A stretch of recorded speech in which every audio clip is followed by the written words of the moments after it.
Chapter 9. Why Everything Suffers from Comparison. I think it is safe to say that slamming a car door on your hand is unequivocally bad and that reciprocated love is unequivocally good.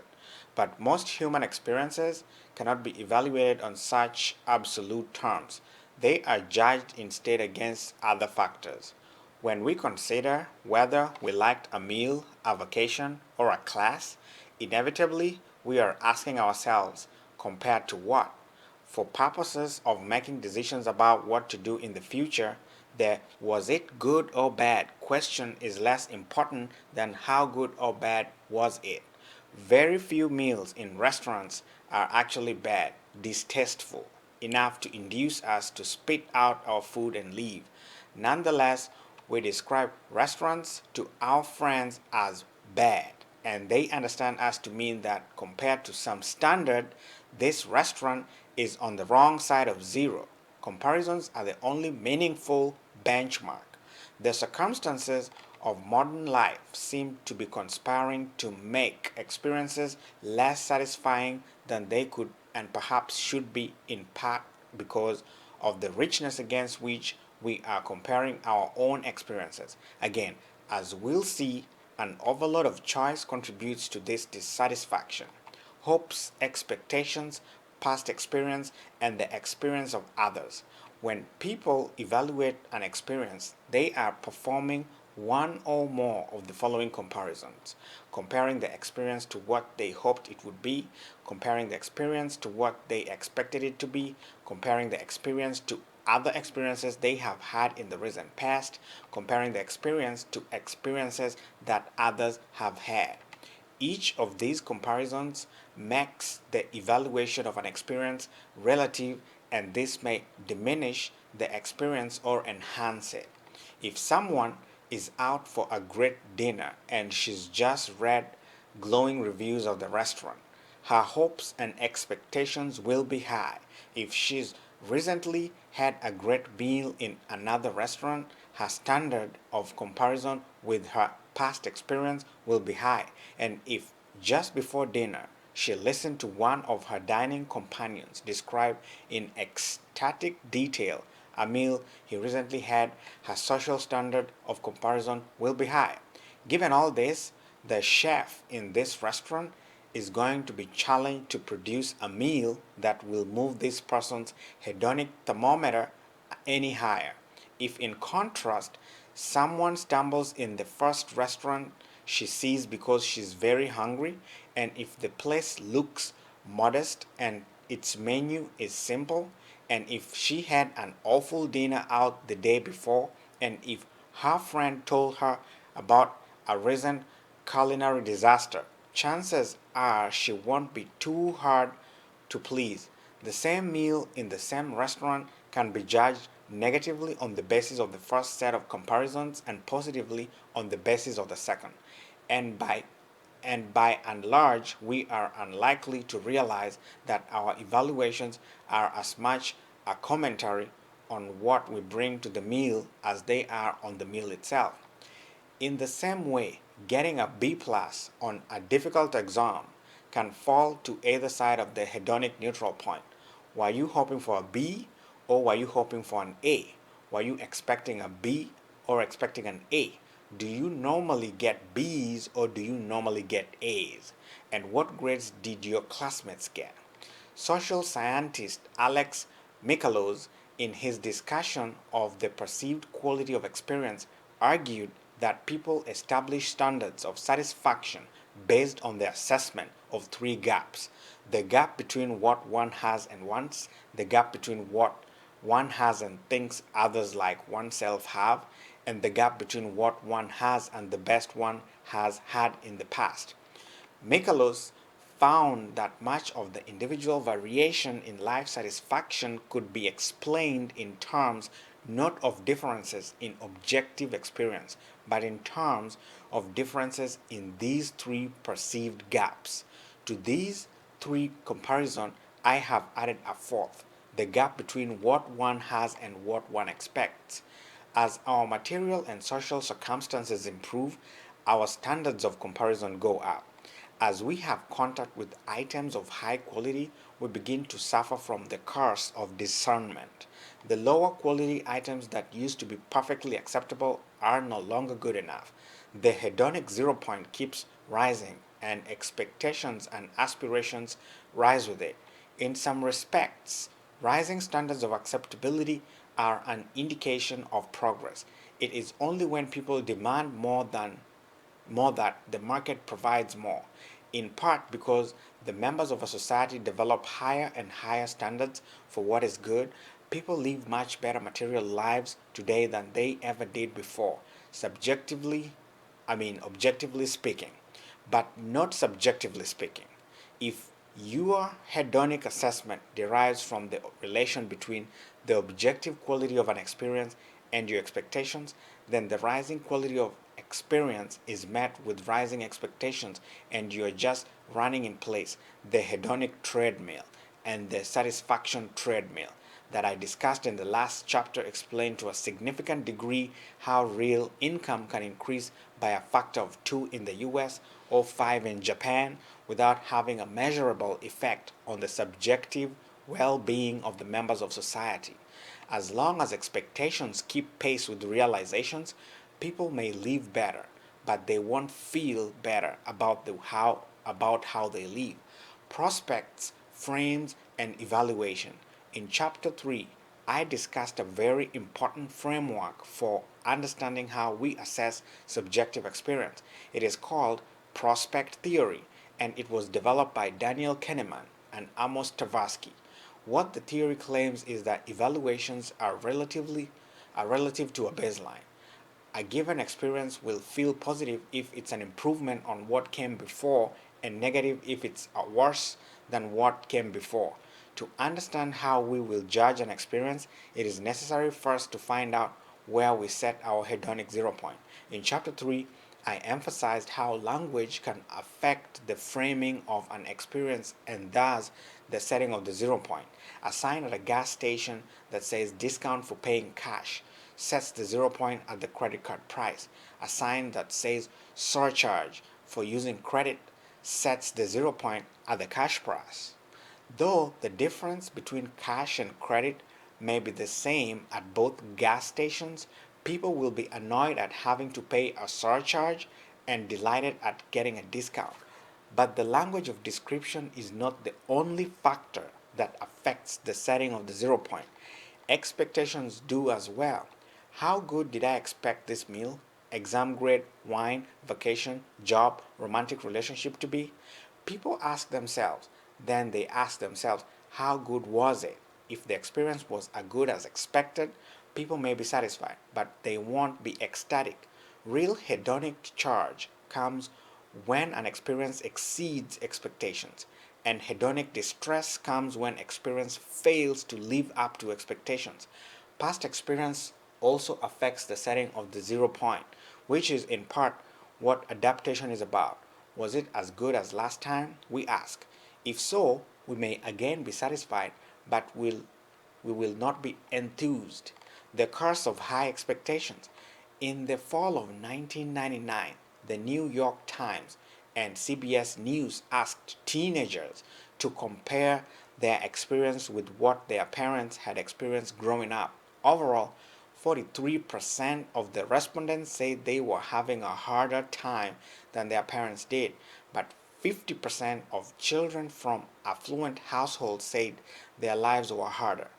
When probed, the teenagers from affluent households talked about high expectations, both their own and their parents. They talked about too muchness, too many activities, too many consumer choices, too much to learn.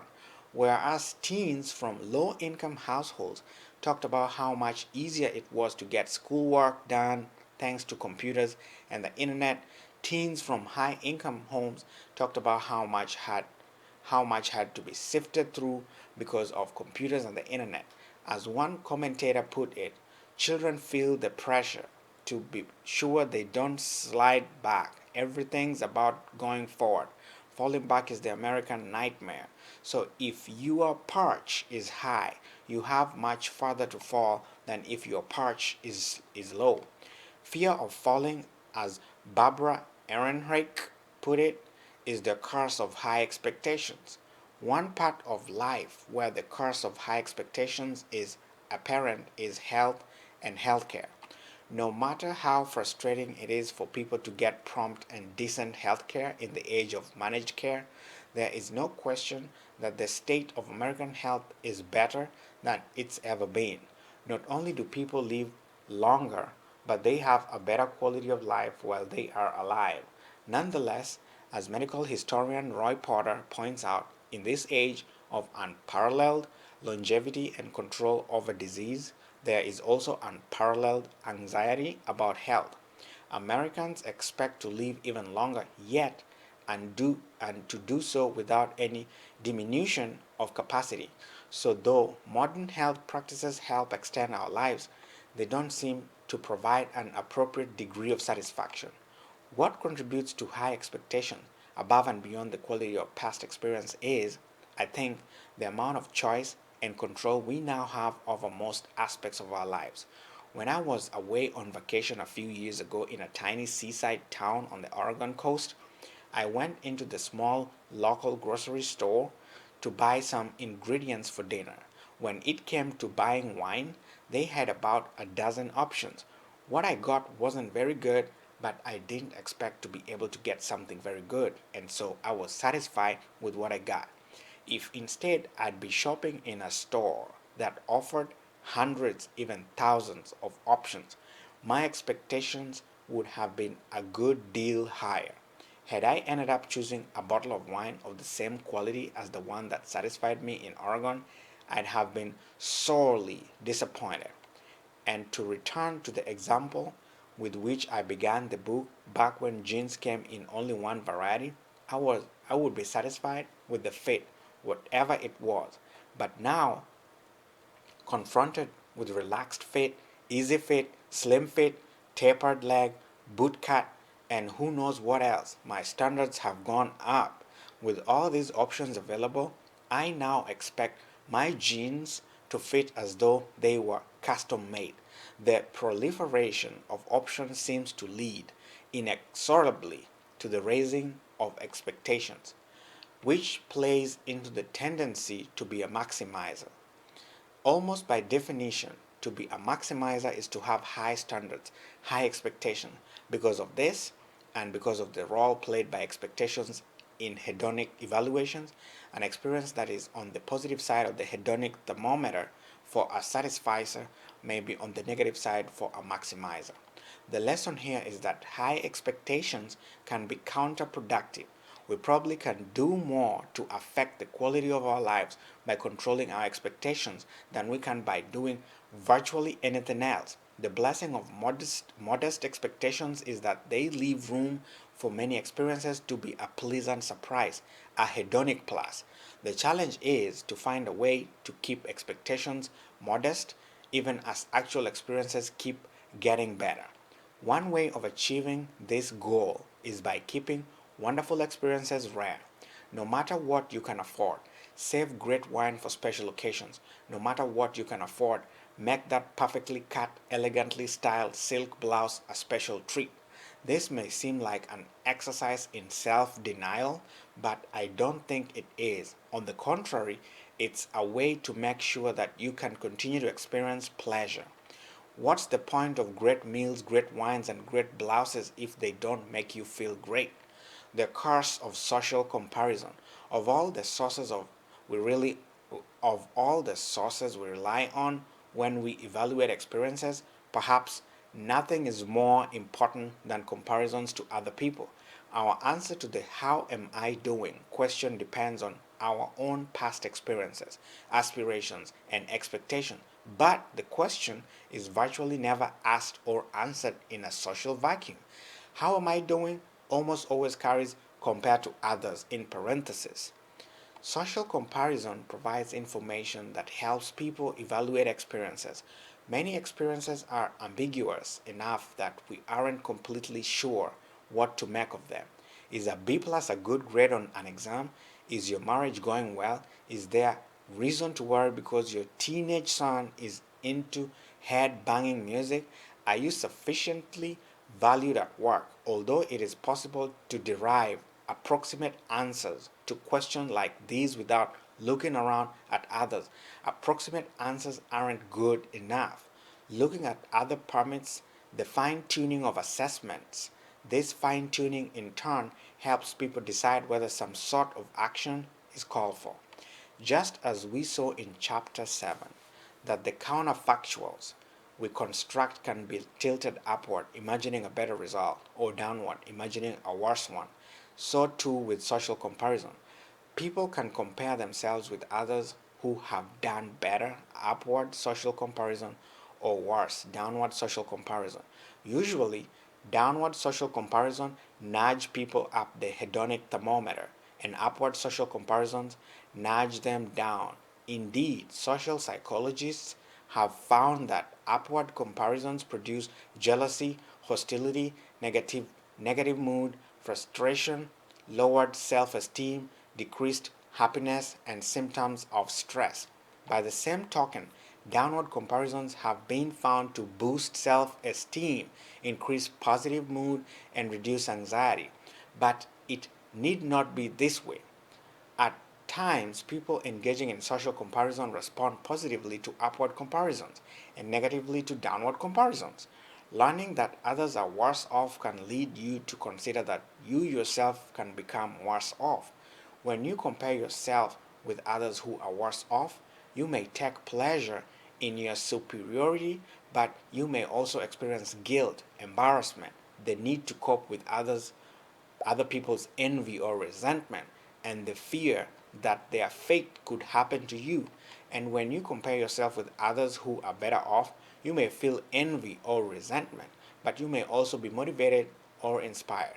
For example, in one study, encountering information about other cancer patients who are in better shape improved the mood of cancer patients, probably because it gave them hope that their condition also could improve. In many ways, social comparison parallels the counterfactual thinking process, but there is one very important difference. In principle, we have great deal of control over both when we will engage in counterfactual thinking and what its content will be. We are limited only by our imaginations. We have less control over social comparison. If you live in a social world, as we all do, you are always being hit with information about how others are doing. The teacher reports the distribution of class grades, placing your B plus in a comparative social context. You and your spouse fight on the way to a party, only to find yourself surrounded by couples who seem to delight in each other's presence.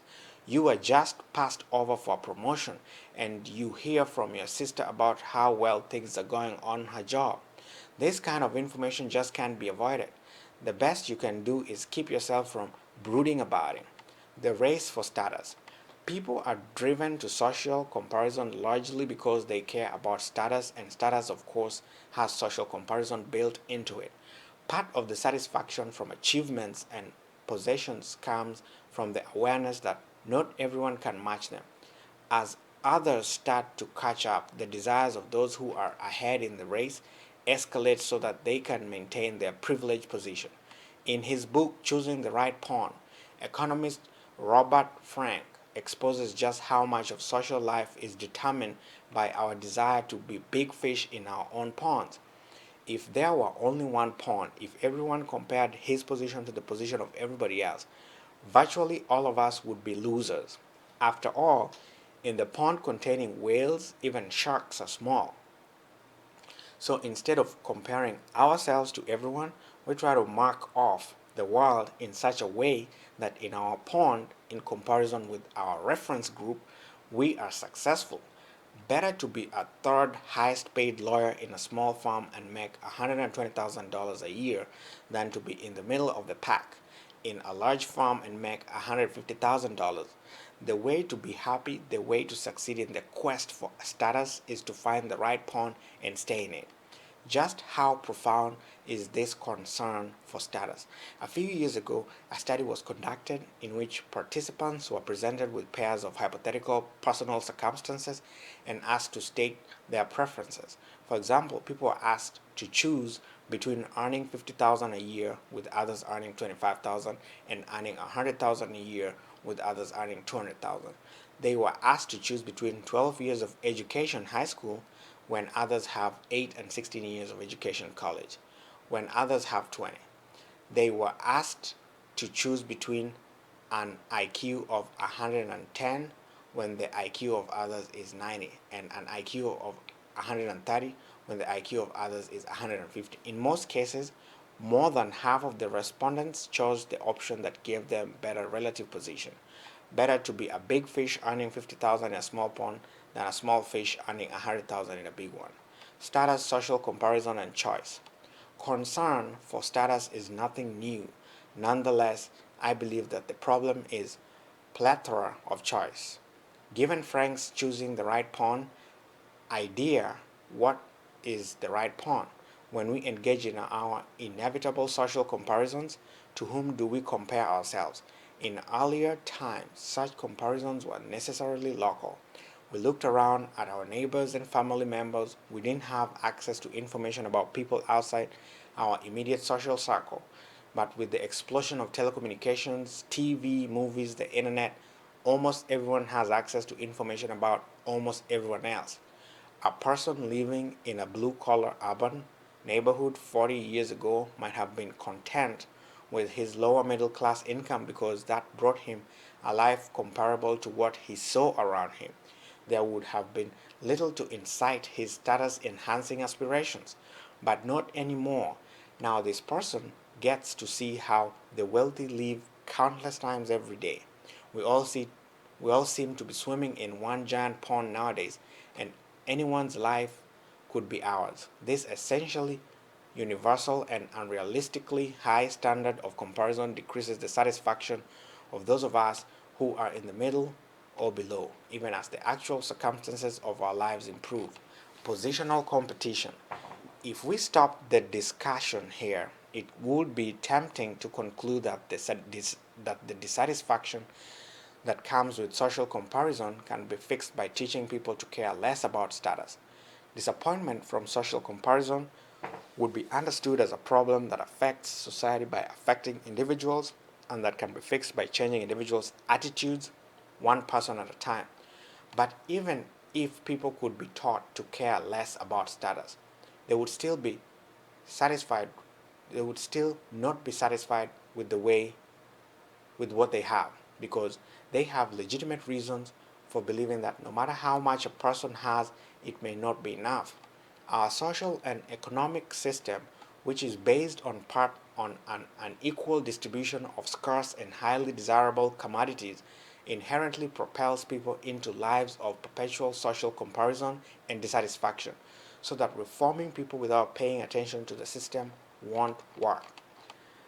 Such as I mentioned in chapter 4, economist Fred Hirsch argued in his book Social Limits to Growth that while technological development may continue to increase the number of people who can be fed from an acre of farmland or the number of children who can be inoculated against polio for $1,000, there are certain kinds of goods that no amount of technology development will make universally available. For example, not everyone will be able to own a secluded acre of land at the seashore. Not everyone will have the most interesting job. Not everyone can be the boss. Not everyone can go to the best college or belong to the best country club. Not everyone can be treated by the best doctor in the best hospital. Hirsch calls goods like these positional goods because how likely anyone is to get them depends upon his position in society. No matter how many resources a person has, if everyone else has at least as much, his chances of enjoying these positional goods are slim. Sometimes these kind of goods are positional simply because the supply can be increased. Not everyone can have a Van Gogh hanging in his living room. At other times, the problem is that as more consumers gain access to these goods, their value decreases due to overcrowding. The New York City area has several lovely beaches, enough to accommodate thousands, but as more and more people use these areas, they become so crowded that there is barely room to lie down. They become so noisy that people can hardly hear themselves think. They become so dirty that it is no longer pleasant even to look at them. And the highways that lead to them turn into parking lots. Under these conditions, the only way to get the kind of beach experience you want is to travel much farther from the city, which is time consuming, or to own your own beach, which is expensive. We might all agree that everyone would be better off if there were less positional competition. It's stressful, it's wasteful, and it distorts people's lives. Parents wanting only the best for their children encourage her to study hard so she can get into a good college. But everyone is doing that. So the parents push harder. But so does everybody else. So they send their child to after school enrichment programs and educational summer camps, and so does everyone else. So now they borrow money to switch to private school. Again, others follow. So they nag at their youngster to become a great musician or athlete or something that will make her distinctive. They hire tutors and trainers, but of course, so does everyone else, or at least everyone who has not gone broke trying to keep up. The poor child, meanwhile, has been so tortured by parental aspirations for her that she loses interest in all the things they have forced her to do for the sake of her future. Students work to get good grades even when they have no interest in their studies.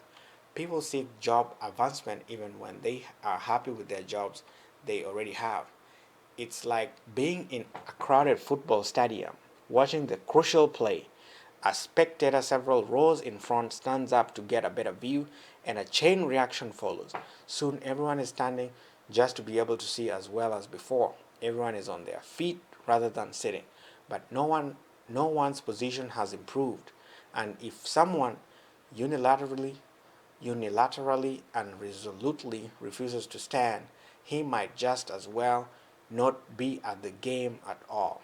When people pursue goods that are positional, they can't help being in the rat race. To choose not to run is to lose. Social comparison. Does everybody do it? Though social comparison information is seemingly all pervasive, it appears that not everyone pays attention to it, or at least not everyone is affected by it. Psychologist Sonja Lyubomirsky and her colleagues have done a series of studies that looked for differences among individuals in their responses to social comparison information. And what they have found is that this kind of data has relatively little impact on happy people. To begin with, Lyubomirsky developed a questionnaire, which you'll find on page 196, designed to measure what might be called people's chronic level of happiness as opposed to their moods at a particular moment in time, to categorize participants as relatively happy or unhappy. Then, in one study, each individual was asked to unscramble anagrams while working alongside another individual, actually a confederate working for the experimenter, doing the same task. Sometimes this other person performed much better than the study participant, and sometimes much worse.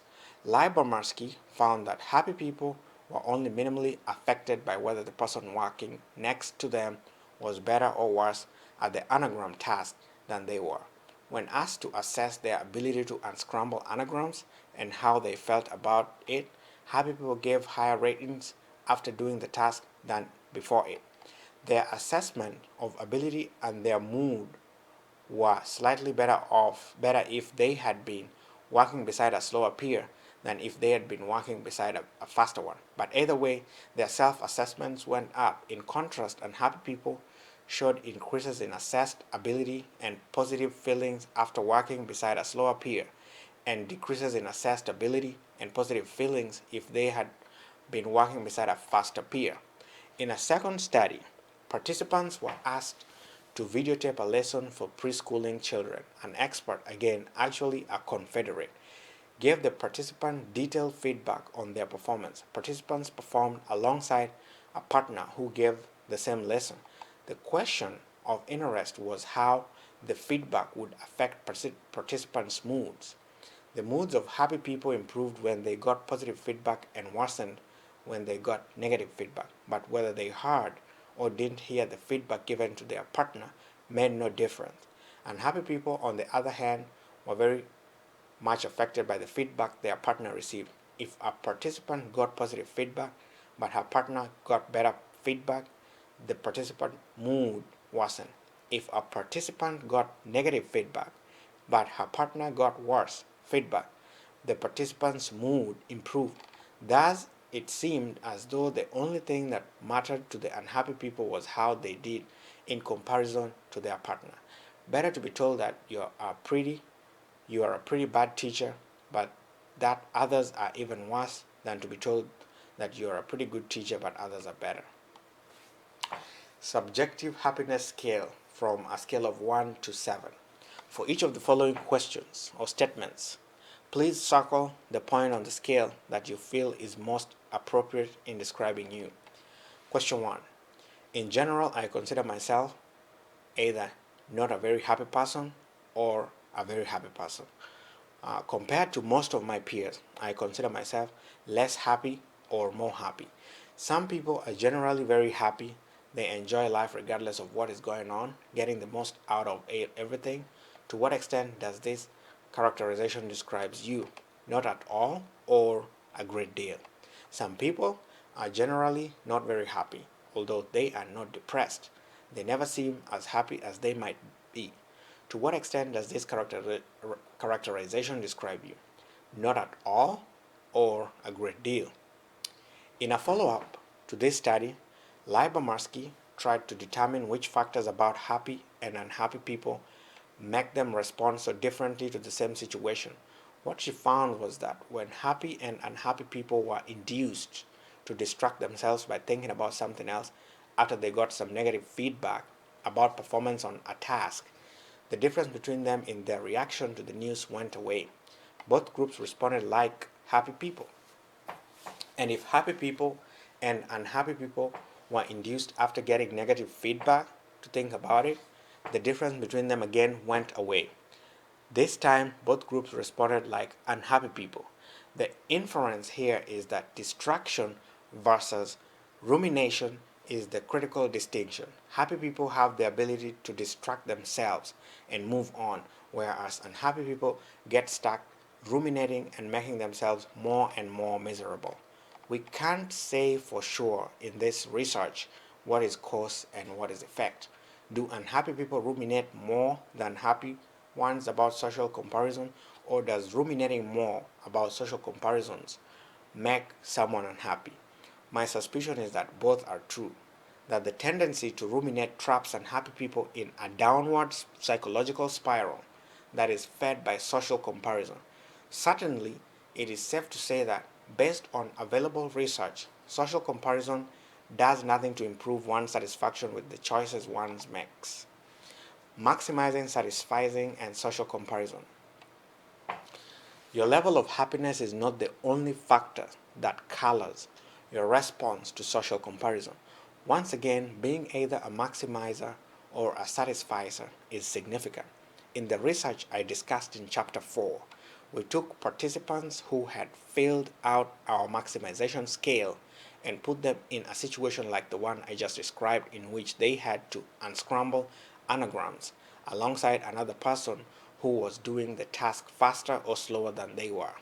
We found that maximizers were much more affected by the presence of another person than satisficers were. Solving anagrams alongside someone who seemed to be doing it better produced in maximizers both a deterioration of mood and lowered assessment of their anagram solving ability. The social comparison information had no such effect on satisficers. In addition, when maximizers and satisficers were asked questions about how they shop, maximizers reported being much more concerned with social comparison than satisficers did. They were more attentive than satisficers to what other people were buying and more influenced in judgments of their own satisfaction by the apparent satisfaction of others. If you think about what maximizing requires of people, this result is not surprising. Maximizers want the best, but how do you know that you have the best except by comparison? And to the extent that we have more options, determining the best can become overwhelmingly difficult. The maximizer becomes a slave in her judgments to the experiences of other people. Satisficers don't have this problem. Satisficers who are looking for results that are good enough can use the experiences of others to help them determine exactly what good enough is, but they don't have to. They can rely on their own internal assessments to develop those standards. A good enough salary is one that enables them to afford a decent place to live, some nice clothes, an occasional night out, and so on. It doesn't matter that others may earn more. A good enough stereo is one that satisfies their own concerns about sound fidelity, convenience, appearance, and reliability.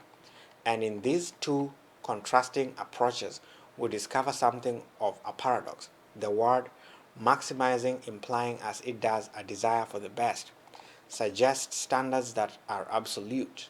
There is, it would seem, only one best, no matter how hard it may be to figure out what that is.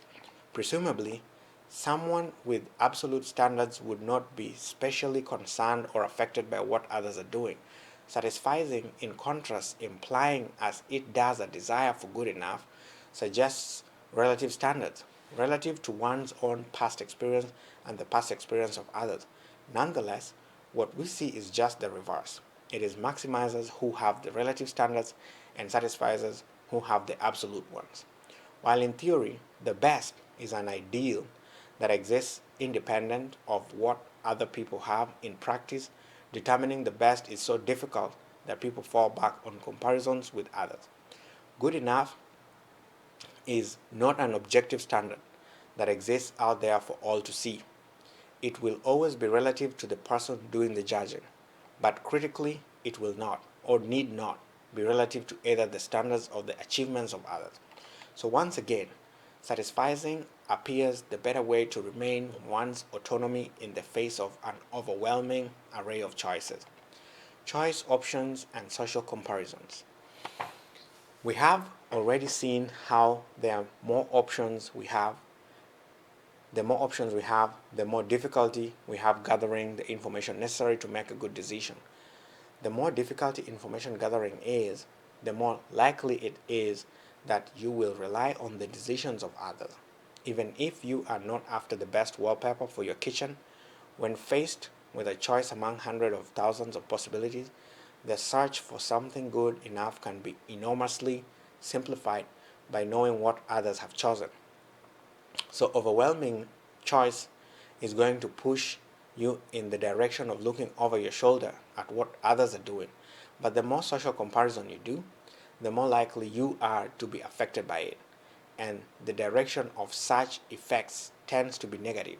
So, by forcing us to look around at what others are doing before we make decisions, the world of bountiful options is encouraging a process that will often, if not always, leave us feeling worse about our decisions than we could if we had not engaged in the process to begin with. Here is yet another reason why increasing the available options will decrease our satisfaction with what we choose.